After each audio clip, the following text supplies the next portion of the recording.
მოგესალმებით. საარჩევნო ადმინისტრაციამ ამომრჩეველთა ერთიან სიაზე მუშაობა დაასრულა.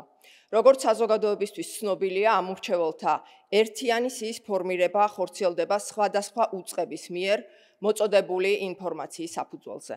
გვინდა მადლობა გადავუხადოთ ყველა ადმინისტრაციულ ორგანოს ამ პროცესში მჭიდრო თანამშრომლობისთვის და კოორდინაციისთვის. ასევე მადლობას ვუხდით ამომრჩევლებს აქტიურობისთვის, მონაცემების გადამოწმებისთვის და სიების სრულყოფის პროცესში შეტანილი წვლილისთვის. მუნიციპალიტეტის ორგანოთა 4 ოქტომბრის არჩევნებისთვის ამომრჩეველთა საერთო რაოდენობა 3,013,818 შეადგენს.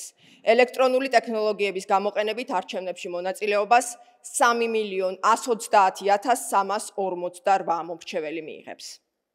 წელს პირველად ეძლევა არჩევნებში მონაწილეობის შესაძლებლობა 47,000-მდე ახალგაზრდას, გადასატანი ყუთის მოთხოვნით საარჩევნო ადმინისტრაციას 60,754 ამომრჩეველმა მომართა.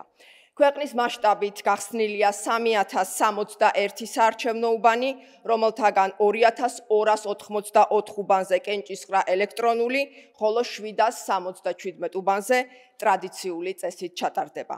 მათ შორისაა 10 გამონაკლის შემთხვევაში შექმნილი უბანი, რომელიც პენიტენციურ დაწესებულებებშია გახსნილი.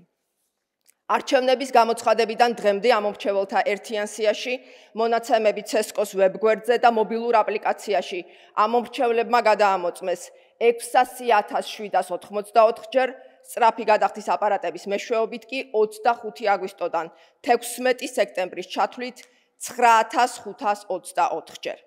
მას შემდეგ, რაც საარჩევნო ადმინისტრაცია მიიღო სიები, ყველა შესაბამისი უწყებისგან დამუშავდა აღნიშნული მონაცემები და განხორციელდა საარჩევნო ოლქების და უბნების მიხედვით მათი დაყოფა. ამჟამად ამომრჩეველთა ერთიანი განახლებული სია CESCO-s ოფიციალურ ვებგვერდზე ყველასთვის ხელმისაწვდომია.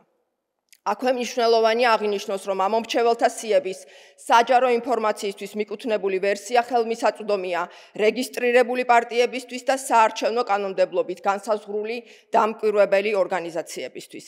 სიის საჯარო ვერსიის გაცნობის საშუალება აქვთ ამომრჩევლებსაც უშუალოდ საარჩევნო უბნებზე.